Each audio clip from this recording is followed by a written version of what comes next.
Richard Chase, the Vampire of Sacramento. Richard Chase wasn't just a serial killer. He was one of the most disturbed individuals in American history.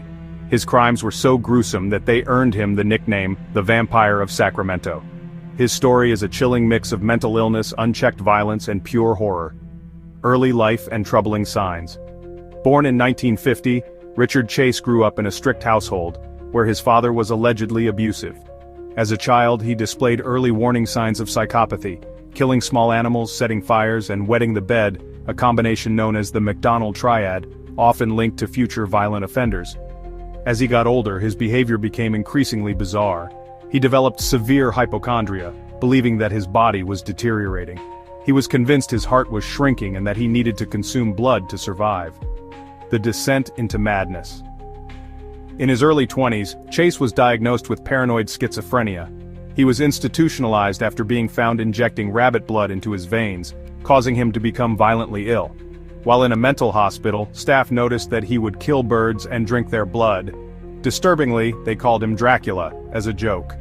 Despite this, Chase was deemed not a threat, and was released back into society in 1976, one of the most devastating mistakes in psychiatric history. Breaking into homes, a deadly invitation. Chase began breaking into homes, but he followed a terrifying personal rule. If a door was locked, he took it as a sign that he wasn't welcome and would leave. If the door was unlocked, he believed it was an invitation to come inside. His crimes escalated from petty burglary to brutal murder.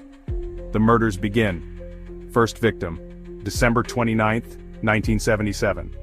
Chase shot and killed 51-year-old Ambrose Griffin, a father of two, in a random drive-by shooting. This was just the beginning. January 23, 1978, the first gruesome murder.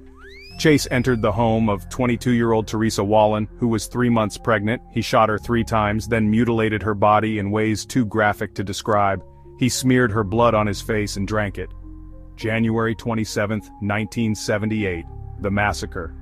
Just 4 days later, Chase committed his most horrifying crime.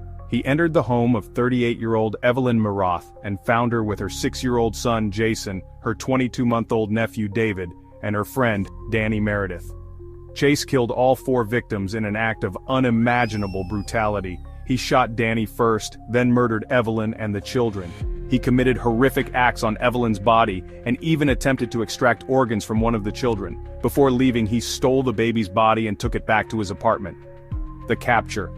Police were already investigating the gruesome murder of Teresa Wallen when they linked it to the Murath household massacre. A crucial tip